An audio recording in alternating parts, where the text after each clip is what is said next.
ಇವಾಗ ನೋಡಿ ಪ್ರತಿಯೊಂದು ಟ್ರಾನ್ಸ್‌ಪೋರ್ಟ್ ಹೋಗಿ ನೋಡಿ ನೀವು. ಎಲ್ಲ ಕಾರಲ್ಲಿ ಬರ್ತಾರೆ, ಒಳ್ಳೊಳ್ಳೆ ಬೈಕಲ್ಲಿ ಬರ್ತಾರೆ. ಒಳ್ಳೆ ಹೀರೋ ಹೀರೋ ಬಂದಾಗ ಬಂದ್ ಹೋಯ್ತಾರೆ. ಡ್ರೈವರ್‌ಗಳು ನೋಡಿ ಅವ್ರಿಗೂ ಊಟಕ್ಕೊಂದು ವ್ಯವಸ್ಥೆ ಇಲ್ಲ, ಒಂದ್ ಸ್ಥಾನದ ಮನೆ ಇಲ್ಲ, ಒಂದ್ ಕುಡಿಯೋ ನೀರ್ ಇಟ್ಟಿರಲ್ಲ. ಒಂಥರ ಡ್ರೈವರ್ ಅಂದ್ರೆ ಬೆಲೆನೇ ಇಲ್ಲ. ಆ ರೀತಿ ಇವತ್ತು ಟ್ರಾನ್ಸ್‌ಪೋರ್ಟಿಂಗ್ ನಡೀತಾ ಇದೆ. ಒಂದ್ 20 ಜಾಗದಲ್ಲಿ ಪೊಲೀಸ್‌ನವರು ನೈಟ್ ಡ್ಯೂಟಿಗೋಸ್ಕರನೇ ನಿಂತಿದ್ದಾರೆ. ಅವರು ಬೇರೆ ವೆಹಿಕಲ್ ಯಾವ್ದು ಇಲ್ಲ. ಲಾರಿ ಅಂದ್ರೆ ಸಾಕು, ಒಂಥರ ಏನೋ ಕಳ್ರು ಬರ್ತಾ ಇದಾರೆ ಅನ್ನೋ ತರ ದೂರದಲ್ಲೇ ಬ್ಯಾಟ್ರಿ ಹೊಡಿತಾರೆ. ಎಷ್ಟೇ ಸ್ಪೀಡಲ್ಲಿ ಹೋಯ್ತಿದ್ರು ಕಂಟ್ರೋಲ್ ಮಾಡಿ ನಿಲ್ಲಿಸಬೇಕು. ಹೆಸರು ಸರ್? ಸರ್ ಮಹೇಂದ್ರ ಅಂತ. ಯಾವ ಊರು ಸರ್ ನಿಮ್ದು? ಸರ್ ನಮ್ದು ಚಾಮರಾಜನಗರ ಜಿಲ್ಲೆ ಕೊಳ್ಳೇಗಾಲ ತಾಲೂಕು. ಟ್ರಾನ್ಸ್‌ಪೋರ್ಟ್‌ನವ್ರು ಇವತ್ತು ಉದ್ಧಾರ ಆಯ್ತಾ ಇದ್ರೆ, ಲಾರಿಯವ್ರು ಯಾರು ಉದ್ಧಾರ ಆಯ್ತಾ ನೋಡಿ. ಯಾವಾಗ ಅವನು ನಗ್ನಾಡ್ತಾರೆ ಅವರು. ನೆನ್ನ ಹೋಗೋದು 800 ಕೊನ್ಲೆ 700 ಹೋಯ್ತದೆ ನೋಡು ಅಂತ ಹಾಸ್ಯ ಮಾಡ್ತಾರೆ. ಆದ್ರೆ ಅವ್ರಿಗೆ ಹಾಸ್ಯ, ಅದು ನಮ್ಗೆ ಇಲ್ಲಿ ಪ್ರಾಣ ಕಷ್ಟ ಆಗೈತೆ.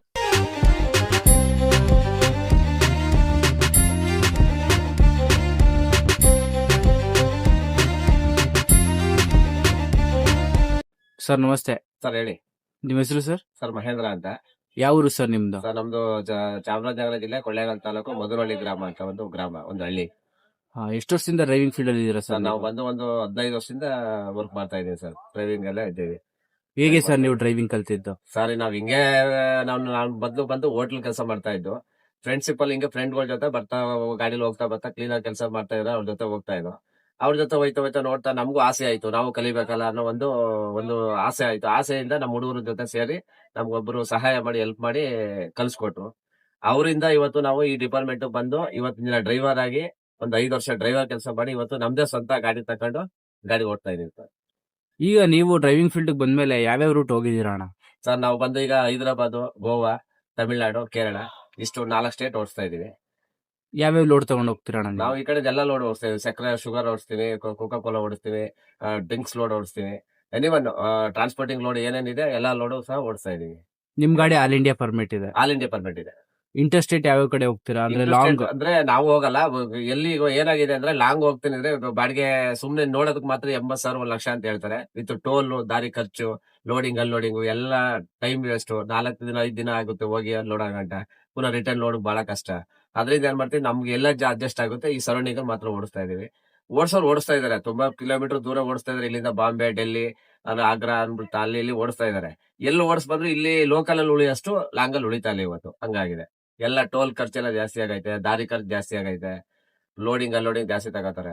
ಪ್ರತಿಯೊಂದು ಖರ್ಚು ಜಾಸ್ತಿ ಆಗಿ ಇದರಿಂದ ನಾವು ಇಲ್ಲಿಲ್ಲೇ ಬರೀ ತಮಿಳ್ನಾಡು, ಕೇರಳ ಮತ್ತು ಹೈದರಾಬಾದ್, ಗೋವಾ ಈ ಸರೌಂಡಿಂಗ್ ಹೊಡ್ತಾ ಇದ್ವಿ ಅಷ್ಟೇ. ಈಗ ನಿಮ್ದು ಸ್ವಂತ ಗಾಡಿನ ಅಣ್ಣ ಹೇಗೆ? ಇದು ನಮ್ ಸ್ವಂತನೇ ಇದು. ಯಾವಾಗ ತಗೊಂಡಿದ್ದೀರಾ? ನಾನು ಹೆಚ್ಚು ಕಡಿಮೆ ಒಂದು 10 ವರ್ಷ ಆಯ್ತು ಗಾಡಿ ಮಾಡಿ. 10 ವರ್ಷದಿಂದ ಗಾಡಿ ಮಾಡಿ ಇವತ್ತು 10 ಲಕ್ಷ ಸಾಲದಲ್ಲಿದ್ದೀನಿ ಇವತ್ತು. ಗಾಡಿ ಮಾಡಿ ಸಾಲ? ಗಾಡಿ ಮಾಡಿ 10 ಲಕ್ಷ ಸಾಲದಲ್ಲಿದ್ದೀನಿ ಇವತ್ತು. ಏನಕ್ಕೆ ಸಾಲ ಆಗಿದೆ? ಏನಕ್ಕೆ ಸಾಲ ಹೇಳ್ತೀರಾ ಅಂತಂದ್ರೆ ನೋಡಿ, ಇವತ್ತು ಗಾಡಿ ಮಾಡಿರ್ತೀವಿ, 20,000 ಬಾಡಿಗೆ ಹೋಗಿರ್ತೀವಿ, 18,000 ರೂಪಾಯಿ ಖರ್ಚೆ ಆಗೋಯ್ತದೆ. ನಾವೇನೋ ಲೆಕ್ಕಾಚಾರ ಹಾಕೊಂಡು ಹೋಗಿರ್ತೀವಿ, ಆದ್ರೆ ಕಿಲೋಮೀಟರ್ ಜಾಸ್ತಿ ಆಯ್ತದೆ. ಇಲ್ಲಿಂದ ಹೋಗಿ ಅಲ್ಲಿ ಅನ್ಲೋಡ್ ಅಂತ ಹೇಳಿರ್ತಾರೆ. ಅಲ್ಲಿ ಹೋದ್ಮೇಲೆ ಹೇಳ್ತಾರೆ ಅಲ್ಲಿ 30 ಕಿಲೋಮೀಟರ್ ಹೋಗ್ಬೇಕು ಅಂತ ಹೇಳ್ತಾರೆ. ವಿಧಿ ಇಲ್ಲ, ಗಾಡಿ ಇಲ್ಲಿಂದ 200 ಕಿಲೋಮೀಟರ್ ಹೋಗಿರುತ್ತೆ, ಹೋಗಿ ಅನ್ಲೋಡ್ ಮಾಡ್ಲೇಬೇಕು. ಅದಾದ್ಮೇಲೆ ಅಲ್ಲಿ 60 ರೂಪಾಯಿ ಅನ್ಲೋಡ್ ಅಂತ ಹೇಳಿರ್ತಾರೆ, ಹೋದ್ಮೇಲೆ 80 ರೂಪಾಯಿ 90 ರೂಪಾಯಿ ಅಂತ ಹೇಳ್ತಾರೆ.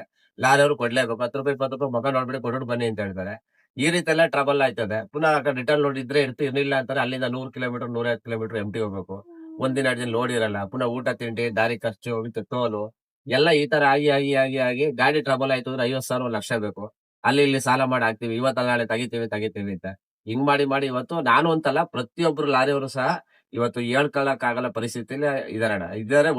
ಎರಡನೇದ್ ಬಂದು ಏನಾಗಿದೆ ಅಂದ್ರೆ ಇವತ್ತು ಪ್ರತಿಯೊಂದು ಲಾರಿಯವ್ರನ್ನ ಆಲ್ರೆಡಿ ನೋಡ್ತಾ ಇದ್ರ ಯೂಟ್ಯೂಬ್ ಅಲ್ಲಿ, ಫೇಸ್ಬುಕ್ ಅಲ್ಲಿ. ಇವತ್ತು ನೋಡ್ತಾ ಲಾರಿಯವರು ಅಲ್ಲಿ ನೆಣ ಕಣ್ಸತ್ರು, ಇಲ್ಲಿ ನೆಣ ಕಣ್ಸತ್ರು, ಎಲ್ಲ ಬರೀ ಇದೇ ತರ ಟ್ರಬಲ್ ಆಯ್ತಾ ಇದೆ. ಏನಕ್ಕೆ ಆಯ್ತಾ ಇದೆ ಅಂದ್ರೆ ಇವತ್ತು ಏನು ವೆಹಿಕಲ್ ಏನು ಉಳಿತಾ ಇಲ್ಲ. ಇದನ್ನ ಬಂದು ಮೇನ್ ಟ್ರಾನ್ಸ್ಪೋರ್ಟಿಂಗ್ ಇನ್ಸ್ಪೆಕ್ಟರ್ ಏನಾಗಿದೆ, ಇದಕ್ಕೆ ಯಾಕೆ ನಮ್ಮ ವೆಹಿಕಲ್ ಗೆ ಏನ್ ತೊಂದರೆ ಇದೆ, ಯಾಕೆ ಇಷ್ಟೊಂದು ಕಷ್ಟ ಆಯ್ತಾ ಇದೆ, ಇದಕ್ಕೆ ಒಂದು ನಿಗದಿತ ಬೆಲೆ ಮಾಡ್ಬೇಕು ಅಂತ ಒಬ್ರು ಸಹ ತಲೆ ಕೆಡ್ಸ್ಕೊತಾ ಇಲ್ಲ.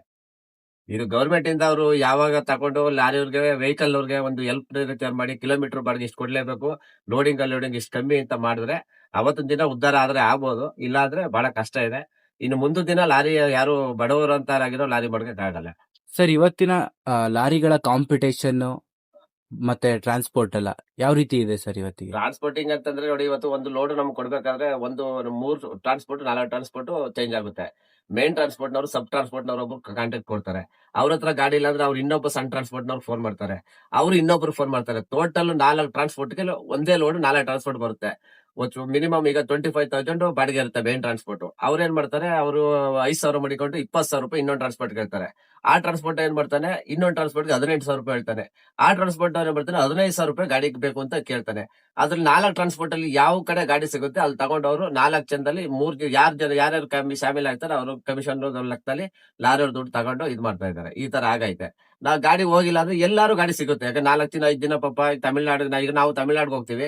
ತಮಿಳ್ನಾಡು 4 ದಿನ ಲೋಡ್ ಇಲ್ಲ ಅಂದ್ರೆ ಏನ್ ಮಾಡ್ತೀವಿ, ಊರ್ದಿಕ್ ಹೋಗ್ಬೇಕು, ನಾವ್ ಹೆಂಡತಿ ಮಕ್ಕಳು ನೋಡ್ಬೇಕು ಅನ್ನೋ ಪ್ರಾಬ್ಲಮ್ ಆದಾಗ ಬಾಡಿಗೆ ಕಮ್ಮಿ ಇದು ಸರಿ ಡೀಸೆಲ್ ಗಾಡಿ ಬಿಡಪ್ಪ ನಾವ್ ಹಾಕ ಬರ್ತೀವಿ. ಅದೇ ತರ ತಮಿಳ್ನಾಡು ಈ ಕಡೆ ಬಂದಾಗ ಗಾಡಿಗಳು ನಿಂತವೆ ಅಂತ ಚೆನ್ನಾಗ್ ಗೊತ್ತಿರ್ತದೆ. ಯಾವ್ಯಾವ ಆಫೀಸಲ್ಲಿ ಎಷ್ಟೆಷ್ಟು ಗಾಡಿ ಇದೆ ಅಂತ ಎಲ್ಲ ಫಸ್ಟ್ ಕನ್ಫರ್ಮ್ ಮಾಡ್ಕೊಂಡಿರ್ತಾರೆ. ಬೆಳಿಗ್ಗೆ ಬರುವಾಗ್ಲೇ ಅವ್ರವ್ರೆ ಬಾಡಿಗೆ ಎಲ್ಲ ಫಿಕ್ಸ್ ಮಾಡ್ಕೊಂಡಿರ್ತಾರೆ, ಇಷ್ಟು ಬಾಡಿಗೆ ಮೇಲೆ ಕಳಿಸಬಾರ್ದು ಅಂತ. ಯಾರೇ ಕೇಳಿದ್ರು ಅದ್ರ ಮೇಲೆ ಹೋಗಲ್ಲ, ಕಳ್ಸಲ್ಲ, ನಾವು ಇಷ್ಟೇ ಬಾಡಿಗೆ ಅವ್ರು ಕೊಡೋದು ಅಂತ ಹೇಳ್ತಾರೆ. ವಿಧಿ ಇಲ್ಲ, ಹೋಗಲೇಬೇಕು. ಹಿಂಗ್ ಮಾಡಿ ಮಾಡಿ ಮಾಡಿ ಟ್ರಾನ್ಸ್ಪೋರ್ಟ್ ನವ್ರು ಇವತ್ತು ಉದ್ದಾರ ಆಯ್ತಾ ಇದ್ರೆ ಲಾರಿಯವ್ರು ಯಾರು ಉದ್ದಾರ ಆಯ್ತಾ ನೋಡಿ. ಇವಾಗ ನೋಡಿ ಪ್ರತಿಯೊಂದು ಟ್ರಾನ್ಸ್ಪೋರ್ಟ್ ಹೋಗಿ ನೋಡಿ ನೀವು, ಎಲ್ಲ ಕಾರಲ್ಲಿ ಬರ್ತಾರೆ, ಒಳ್ಳೊಳ್ಳೆ ಬೈಕಲ್ಲಿ ಬರ್ತಾರೆ. ಒಳ್ಳೆ ಹೀರೋ ಬಂದಾಗ ಬಂದ್ ಹೋಯ್ತಾರೆ. ಡ್ರೈವರ್ಗಳು ನೋಡಿ, ಅವ್ರಿಗೂ ಊಟಕ್ಕೊಂದು ವ್ಯವಸ್ಥೆ ಇಲ್ಲ, ಒಂದ್ ಸ್ಥಾನದ ಮನೆ ಇಲ್ಲ, ಒಂದ್ ಕುಡಿಯೋ ನೀರ್ ಇಟ್ಟಿರಲ್ಲ. ಒಂಥರ ಡ್ರೈವರ್ ಅಂದ್ರೆ ಬೆಲೆನೇ ಇಲ್ಲ. ಆ ರೀತಿ ಇವತ್ತು ಟ್ರಾನ್ಸ್ಪೋರ್ಟಿಂಗ್ ನಡೀತಾ ಇದೆ. ಇದನ್ನ ಯಾರು ಸಹ ಅರ್ಥ ಮಾಡ್ಕೊಂಡು ಸೆಂಟ್ರಲ್ ಗವರ್ಮೆಂಟ್ ಅಲ್ಲಿ ನಮ್ಮ ರಾಜ್ಯ ಸರ್ಕಾರನೇ ಅಲ್ಲಿ ವೆಹಿಕಲ್ ನವ್ರಿಗೋಸ್ಕರ ಯಾವುದೇ ತರ ಹೆಲ್ಪ್ ನೇಚರ್ ಮಾಡ್ತಾ ಇಲ್ಲ. ದಯವಿಟ್ಟು ಮುಂದಿನ ದಿನಗಳಲ್ಲಿ ಇದನ್ನ ನೋಡಿದ್ರೆ ಮಾಡ್ಲಿ ಅಂತ ನಾನು ಬಹಳ ಇದ್ರೆ ಕಷ್ಟದಿಂದ ಹೇಳ್ತಾ ಇದ್ದೀನಿ. ಆಗ್ಬೇಕು, ಇದಾಗ್ಲೇಬೇಕು. ಆದ್ರೆ ಇಡೀ ಇಂಡಿಯಾದಲ್ಲಿ ವೆಹಿಕಲ್ ಇಲ್ಲ ಅಂದ್ರೆ ಯಾರು ಇಲ್ಲಿ ಏನು ಇಲ್ಲ. ಇವತ್ತು ವೆಹಿಕಲ್ ಬೇಕೇ ಬೇಕು. ಆದ್ರೆ ವೆಹಿಕಲ್ ಇವತ್ತಿನ ಪರಿಸ್ಥಿತಿ ಹಿಂಗಾಗಿದೆ. ಇನ್ನು ಮುಂದಿನ ದಿನ ಜನಗಳು ಆರಾಮಾಗಿ ಬದುಕಿ ಚೆನ್ನಾಗಿರ್ಬೇಕು ಅಂದ್ರೆ ವೆಹಿಕಲ್ ಸ್ವಲ್ಪ ಹೆಲ್ಪ್ ಮಾಡ್ಬೇಕಣ್ಣ. ಸರ್, ಈಗ ಟನ್ನೇಜ್ ಎಲ್ಲ ಎಷ್ಟಿದೆ ಒಂದು ಟನ್ಗೆ?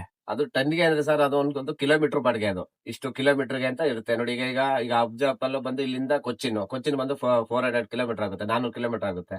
400 ಕಿಲೋಮೀಟರ್ಗೆ ಏನ್ ಮಾಡ್ತಾರೆ, ಒಂದು 1,600 1,700 ರೂಪಾಯಿ ಈ ತರ ಫಿಕ್ಸ್ ಮಾಡಿರ್ತಾರೆ. ಏನ್ ಮಾಡ್ತಾರೆ, 4-5 ಟ್ರಾನ್ಸ್ಪೋರ್ಟ್ ನವ್ರು ಫೋನ್ ಮಾಡ್ತಾರೆ, ಕಮ್ಮಿ ರೇಟ್ ಅಲ್ಲಿ ಗಾಡಿ ಕೇಳ್ತಾರೆ. ಯಾರು ಕಮ್ಮಿ ಗಾಡಿ ಕೊಡ್ತಾರೆ ಅಲ್ಲಿ ಕಮ್ಮಿ ಗಾಡಿ ತಗೊಂಡು ಅದೇ ಬಾಡಿಗೆಯಲ್ಲಿ ಅವ್ರು ತಗೋತಾರೆ. ಅವರು ಈಗ 1,300 ಗಾಡಿ ಸಿಕ್ತು, 300 ರೂಪಾಯಿ ಅಂತ ಅವ್ರು ಕ್ರಾಸಿಂಗ್ ಮಾಡ್ಕೊಂಡು 300 ರೂಪಾಯಿ ಅವ್ರು ತಗೋತಾರೆ. ಲಾರಿಯವ್ರಿಗೆ ಯಾರು 10 ರೂಪಾಯಿ ಕೊಡಲ್ಲ.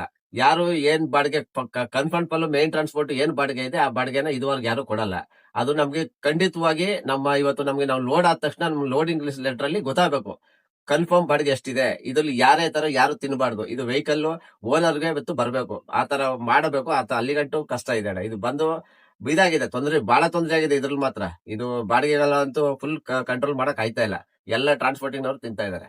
ಈಗ ಕಮ್ಮಿ ಬಾಡಿಗೆ ಅಂತ ಅಂದ್ರಿ ಅಲ್ವಾ, ಕಮ್ಮಿ ಬಾಡಿಗೆ ಇದ್ರೆ ಹೋಗ್ಬಾರ್ದಲ್ವಾ, ಅವ್ರಿಗೆ ವರ್ಕೌಟ್ ಆಗಲ್ಲ ಅಂದ್ಮೇಲೆ? ಈಗ ಕಮ್ಮಿ ಬಾಡಿಗೆ ಇದ್ರೆ ಹೋಗ್ಬಾರ್ದು ಅಂತ ಹೇಳ್ತಿದ್ರು ನೋಡ್ಕೊಳ್ಳಿ. ನಾನು ಅದೇ ಮಾತು ನಿಮ್ಗೆ ಅವಲ್ಲೇ ಹೇಳಿದ್ದು. ಏನಪ್ಪ, ಈಗ ನಾನು ಇಲ್ಲಿಂದ ತಮಿಳ್ನಾಡಿಗೆ ಹೋಗಿರ್ತೀನಿ, ಇಲ್ಲಿಂದ ಒಂದ್ 10,000 ರೂಪಾಯಿ ಉಳಿತದಂತ ಕರ್ನಾಟಕದಿಂದ ತಮಿಳ್ನಾಡು ಲೋಡ್ ಹಾಕೊಂಡು ಹೋಗಿರ್ತೀನಿ.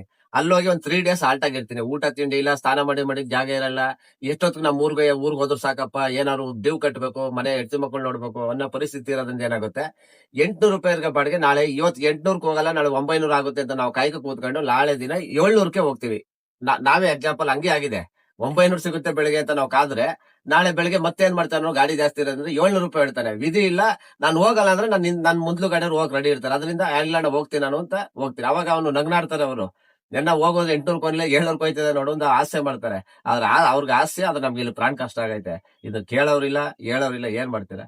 ಎಷ್ಟೇ ಹೇಳಿದ್ರು ಯಾರು ಅರ್ಥ ಮಾಡ್ಕೊಳ್ಳಲ್ಲ ಬಿಡಿ. ಸರ್, ನಿಮ್ಗೆ ಟ್ರಾನ್ಸ್ಪೋರ್ಟ್ ಸಮಸ್ಯೆ ಅನ್ನೋದ್ ಬಿಟ್ರೆ ಬೇರೆ ಏನೆಲ್ಲ ಸಮಸ್ಯೆಗಳು ಮೇಜರ್ ಆಗಿದೆ? ಬೇರೆ ಸಮಸ್ಯೆ ಅಂದ್ರೆ ಸರ್ ಏನಾಗಿದೆ, ಈಗ ದಾರಿ ಗಂಟ ಹೋಗ್ಬೇಕಾದ್ರೆ ರೋಡ್ ಅಲ್ಲಿ ಟೋಟಲ್ 400 ಕಿಲೋಮೀಟರ್ ಜರ್ನಿ ಮಾಡ್ತೇವೆ ಅಂದ್ರೆ ಒಂದ್ 20 ಜಾಗದಲ್ಲಿ ಪೊಲೀಸ್ನವರು ನೈಟ್ ಡ್ಯೂಟಿಗೋಸ್ಕರನೇ ನಿಂತಿದ್ದಾರೆ. ಅವರು ಬೇರೆ ವೆಹಿಕಲ್ ಯಾವ್ದು ಇಲ್ಲ. ಲಾರಿ ಅಂದ್ರೆ ಸಾಕು, ಒಂಥರ ಏನೋ ಕಳ್ಳರು ಬರ್ತಾ ಇದಾರೆ ಅನ್ನೋ ತರ ದೂರದಲ್ಲೇ ಬ್ಯಾಟ್ರಿ ಹೊಡಿತಾರೆ. ಎಷ್ಟೇ ಸ್ಪೀಡ್ ಅಲ್ಲಿ ಹೋಯ್ತಿದ್ರು ಕಂಟ್ರೋಲ್ ಮಾಡಿ ನಿಲ್ಲಿಸ್ಬೇಕು. ನಿಲ್ಸ್ನಿಲ್ಲ ಅಂದ್ರೆ ಬಂದು ಯಾಕೆ ನಿಲ್ಲಿಸ್ತಿಲ್ಲ ಅನ್ಬಿಟ್ಟು 100 ಕೇಳತ್ತಂಗೆ 500 ಕೊಡು ಅಂತ ಕೇಳ್ತಾರೆ.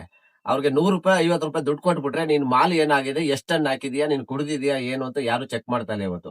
ಇಷ್ಟೆಲ್ಲ ತೊಂದರೆ ಕೊಡ್ತಾ ಇದಾರೆ. ಗುಂಟನೂ ಬರೀ ಇದೇ ಆಗಿದೆ. ಆಮೇಲೆ ಏನ್ ಕರೆಕ್ಟ್ ಆಗಿ ಯೂನಿಫಾರ್ಮ್ ಹಾಕೊಂಡು ನೀವು ಡ್ಯೂಟಿ ಮಾಡ್ಕೊಂಡು ಕರೆಕ್ಟ್ ಟೆನ್ನೇಜ್ ಇದ್ರೂ ಎಂಟ್ರಿ ಕೊಟ್ಬಿಟ್ಟೋಗ ಹಾಗೆ ಈಗ ಅದು ಇದು ಏನಾದ್ರೂ ಒಂಥರ ಗಾಂಚಲಿ ಹೊಡಿ ಕೇಸ್ ಹಾಕ್ತಿವಿ ಅನ್ಬಿಟ್ಟು ನಮ್ಗೆ ಬಹಳ ತೊಂದರೆ ಕೊಡ್ತಾ ಇದಾರೆ.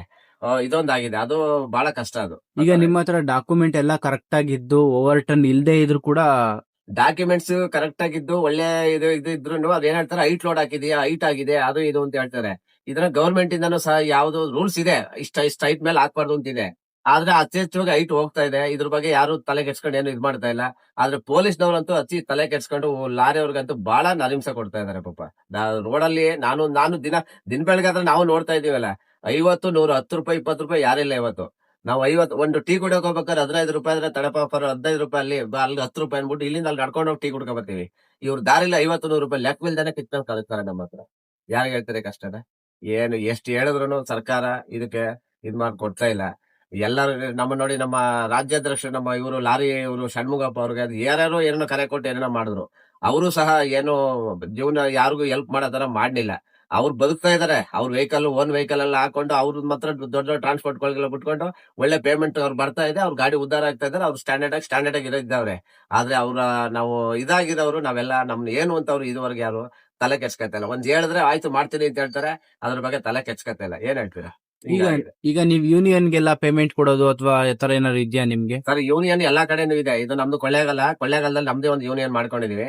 ಯೂನಿಯನ್ ಮಾಡ್ಕೊಂಡಿದ್ರು ಯೂನಿಯನ್ ಸಂಬಂಧಪಟ್ಟಾಗಿ ನಮ್ಗೆ ಮೇಲಾಗಿ ಬಂದು ಷಣ್ಮುಗಪ್ಪ ಅವರು ಅಂತಿದ್ರಲ್ಲ ಅವ್ರು ಬಂದು ಇದ್ ಮಾಡ್ಬೇಕು. ನೋಡಿ ಈಗ ನಮ್ ಚಾಮರಾಜನಗರದಲ್ಲಿ ಜ್ಯೂಸ್ ಫ್ಯಾಕ್ಟರಿ ಓಪನ್ ಆಗೈತೆ. ಓಪನ್ ಆಗಿ ಅದು ಸುಮಾರು ಒಂದ್ ವರ್ಷದಿಂದಲೂ ಗಲಾಟೆ ನಡೀತಾನೆ ಇದೆ. ನೀವು ಗಾಡಿಗಳು ಕಮ್ಮಿ ರೇಟ್ ಅಲ್ಲಿ ಹೊರಗಡೆ ಮೈಸೂರು ಆಫೀಸ್ ಅಲ್ಲಿ ಅಲ್ಲಿ ತಗೋತಾ ಇದ್ದೀರಾ.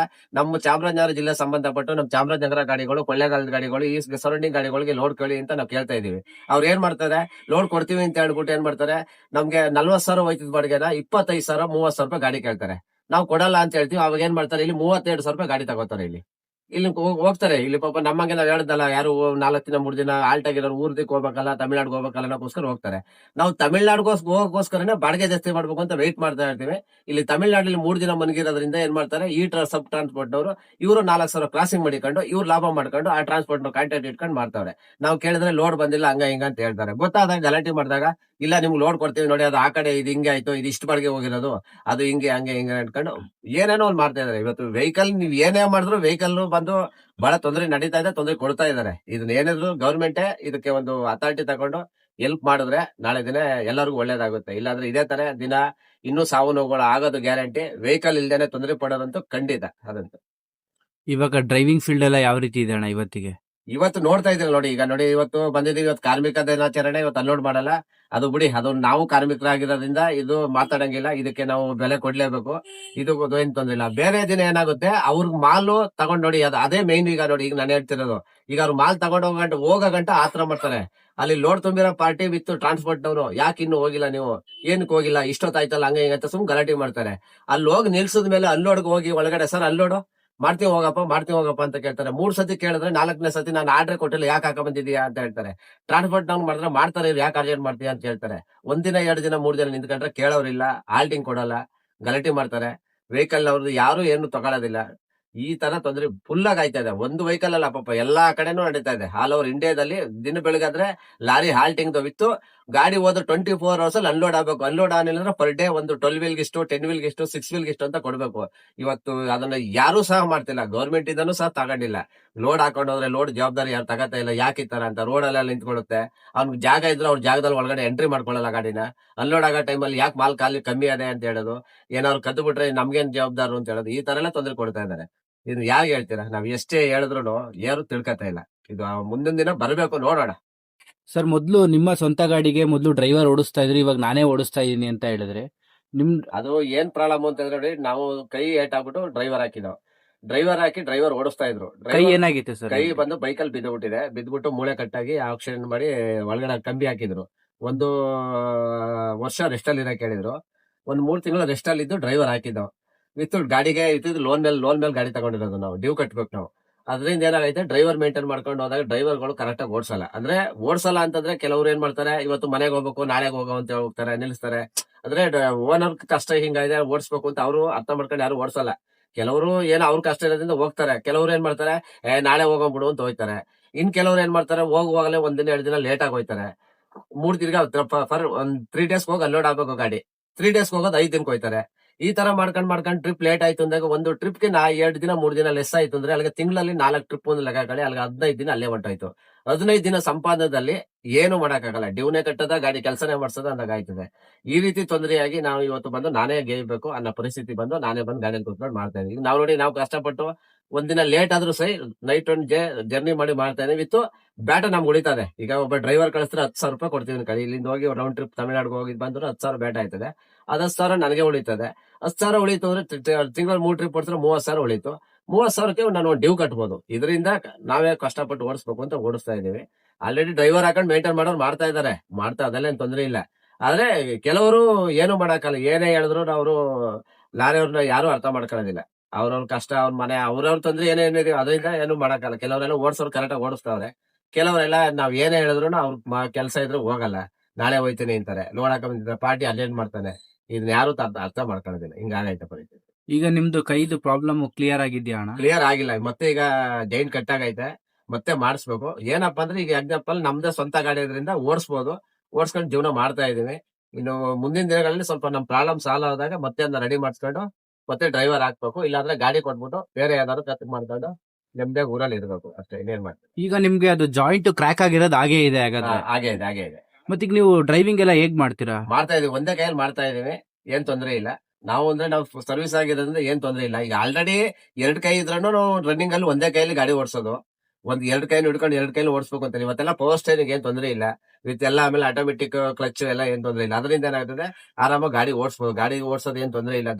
ದಾರಿಲಿ ಯಾವ್ದೇ ತರ ವೆಹಿಕಲ್ ತೊಂದ್ರೆ ಮಾಡೋದು ಆ ತರದಲ್ಲಿ ಏನ್ ತೊಂದ್ರೆ ಇಲ್ಲ.